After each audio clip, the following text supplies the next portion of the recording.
સમગ્ર શિક્ષા અંતર્ગત જિલ્લા કચેરીની અંદર ફરજ બજાવતા તત્કાલીન હિસાબી અધિકારી પૂજનભાઈ જોશી અને QEM OIC છે એ નીતિનભાઈ પટેલ, આ બંને કર્મચારી જે તે વખતે ફરજ બજાવતા હતા. એમના સમયગાળા દરમિયાન તેમણે બોગસ ખરીદી કરી, બનાવટી દસ્તાવેજ ઊભા કરી અને એમણે અને અન્ય એજન્સી જેના ખાતામાં નાણાકીય ટ્રાન્સફર કરી અને માત્ર કાગળ ઉપર ખરીદી કરી સરકારશ્રી પક્ષે 2,79 લાખ જેટલી માતબર રકમનું આર્થિક નુકસાન પહોંચાડ્યું છે.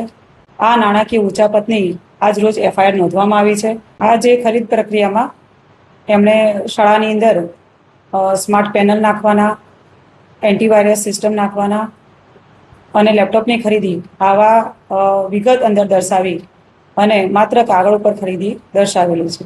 આ જે સમગ્ર પ્રક્રિયા છે એ વર્ષ 24-25 અને 25-26 દરમિયાન એમણે જે ખરીદ પ્રક્રિયા છે એ બનાવટી દસ્તાવેજોના આધારે કરેલી છે.